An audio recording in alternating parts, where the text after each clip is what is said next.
né? A mente exerce, então, 4 funções simultâneas. Ela compreende a verdade do sofrimento, né? Já estamos falando das 4 9 verdades aqui, vendo toda a existência condicionada com a marca da insatisfatoriedade. Então, ela compreendeu completamente esse assunto que era só teórico, agora é instintivo. O apego é abandonado, ela corta através da massa do egotismo e desejo que repetidamente dá à luz o sofrimento.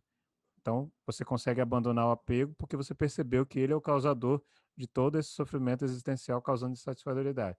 O terceiro função realiza a cessação, o elemento imortal, o nibbana, agora presente diante do nosso olho interior. Você consegue então cessar, de fato, todos esses amarras e consegue o nível liberto para aumentar o seu nível de percepção interior, né? Seu olho interior, sua visão do insight, sua visão completa da verdade. Não mais amarrado por várias dependências. Ah, eu gosto disso por causa daquilo. Soltou as amarras e os véus e ilusões que acontecem, né? O quarto desenvolve o nobre caminho óctuplo dotado de tremendo poder, atingindo status de supramundano. Então agora o nobre caminho óptimo, que é o caminho para conseguir cessar e entrelaçar todos esses 4 fatores, o entendimento correto, ele traz então uma visão direta do nibbana. O pensamento correto, com a aplicação da mente em direção ao nibbana, a concentração vai em direção à libertação. A tríade dos fatores éticos, com a checagem à transgressão moral. Aqueles lá da ação, do modo de vida e fala correta, checam e não deixam acontecer mais transgressões morais, né? E o esforço correto com a energia na consciência da via. Ou seja, o esforço correto traz para você muita energia para conseguir ter consciência de todo esse caminho. Atenção plena correta como fator de conscientização e a concentração correta como a mente unifocada, um foco extremamente centralizado, né, que a concentração vai permitir quando você exerce todos esses fatores entrelaçados, né? Essa habilidade da mente em desenvolver 4 funções ao mesmo tempo é comparada à habilidade da vela, que ela simultaneamente ela queima um pavio, consome, né, consumir a ser, dispersar a escuridão e prover a luz. Olha que interessante, a vela, então, uma analogia de que ela está fazendo 4 coisas ao mesmo tempo. Nossa, não é exatamente a mesma coisa, mas quase que, será que o pavio, a cera, seria uma energia para o esforço correto? Podemos puxar a analogia aí para tudo, né? A luz poderia ser um entendimento, uma visão iluminada do que é libertação. Dá para tentar fazer um cruzamento assim, mas não necessariamente batendo exatamente cada fator aí, né?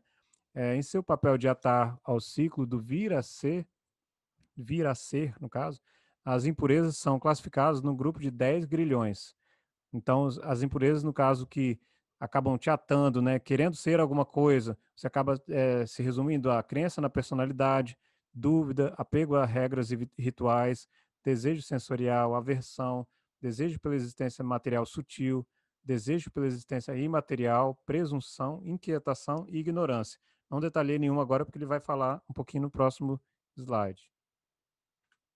A via é seguida pelo estado de consciência supramundano, chamado de fruição, que resulta na eliminação das impurezas da via.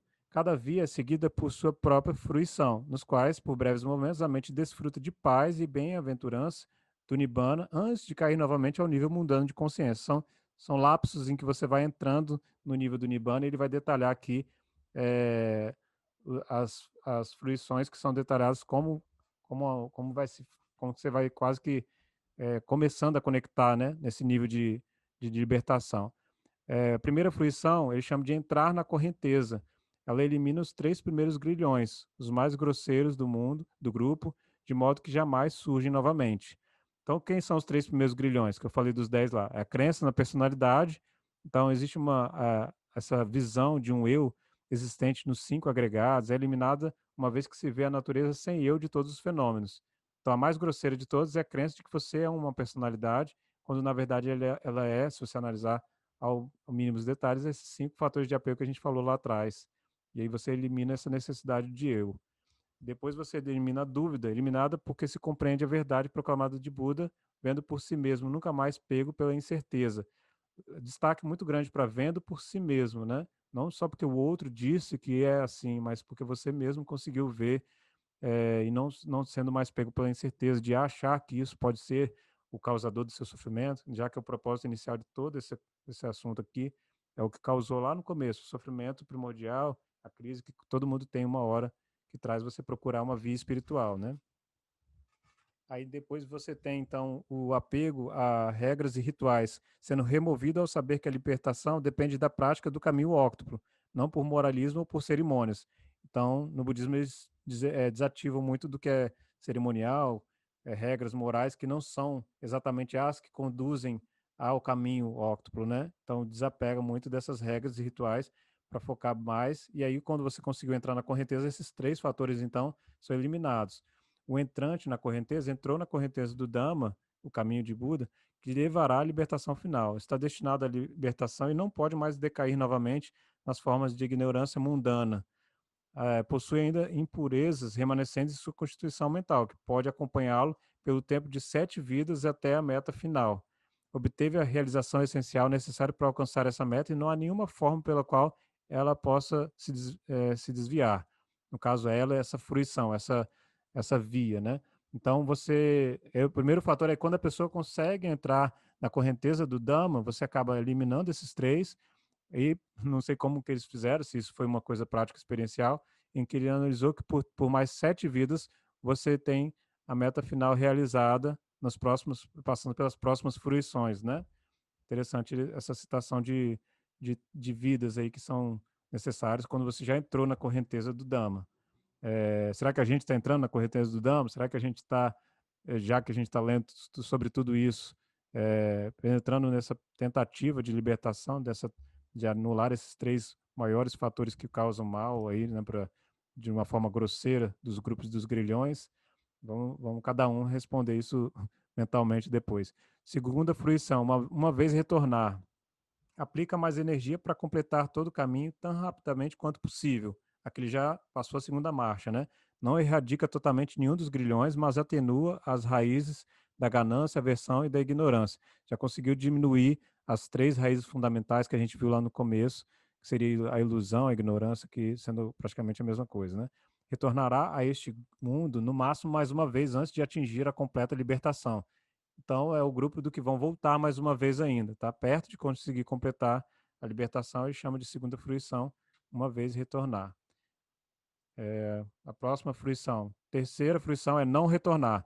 Quando você então elimina os grilhões do desejo sensorial e da aversão, não retornará ao estado humano de existência em qualquer vida futura. Se não alcançar a última via nesta vida, após a morte, irá renascer numa esfera superior no mundo da vida sutil e lá alcançará a iluminação. Ou seja, daqui você pode, nessa vida, já que você não volta mais como humano, né, quando você atingiu a eliminação dos grilhões do desejo sensorial e da aversão, você, lembrando onde a gente falou de 10, né?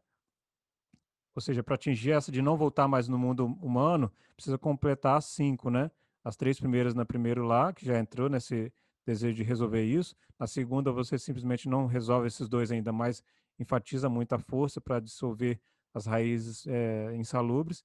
E depois você vem nessa outra aí que não precisa mais retornar no mundo humano, quando você desativa o desejo sensorial e a aversão, ou seja, ter raiva das coisas, ter necessidade de desejos materiais, ou seja, já vai ser um outro nível agora de existência material sutil e material, presunção, que a gente vai falar na via da quarta fruição, que chama de Arahat.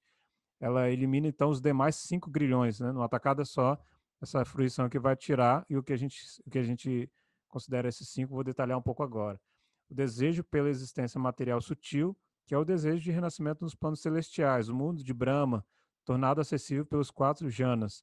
Ou seja, até o mundo celestial, que a gente citou lá no comecinho, quando você renasce, ele também existe um desejo por algo, o desejo por estar em uma matéria sutil. Olha que interessante. Então, se isso fosse o céu, digamos assim, né, planos celestiais seria o céu, até mesmo lá existe um sofrimento, até mesmo lá existe um desejo formando na necessidade de voltar em uma matéria sutil, não mais no mundo humano, né?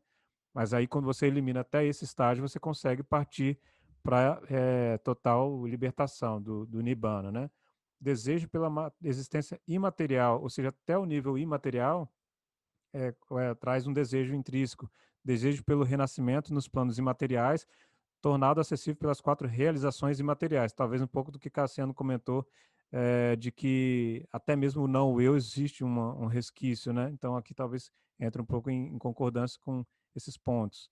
A presunção, então, com mais um grilhão que é desativado, não é uma superestima das virtudes, não é você achar que você sabe tudo, mas é um resíduo sutil da noção de eu que subsiste mesmo após ter sido erradicado. Talvez isso aqui mais que Cassiano comentou. O não eu, mesmo após desenraizado, existem pequenos resíduos, né, muito sutis, muito pequenos, de uma noção ainda que fala que você existe, um eu, né, subsistindo, mesmo após tentar tirar isso, essa noção de não eu, né? E aí, quando você consegue a quarta fruição, você desativa também essa presunção.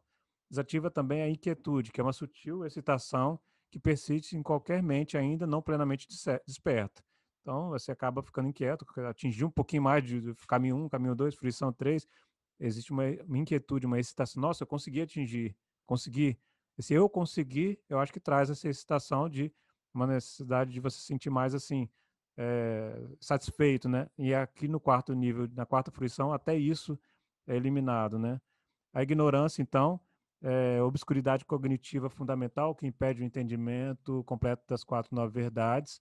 Também ela é eliminada nesse ponto, embora os níveis mais grosseiros de ignorância tenham sido extirpados da mente pela faculdade da sabedoria nas três primeiras vias, um véu fino, né, da ignorância cobre a verdade, mesmo num não retornante, ou seja, mesmo nesse que é um não retornante, está na terceira fruição, ainda possui um véu fino de ignorância, cada vez mais fina, mas ainda existente e necessária de ser eliminada, que é eliminado na quarta fruição. Então, a via do Arahat retira esse último véu de ignorância e todas as impurezas mentais residuais, né? Conseguiu eliminar todas as impurezas.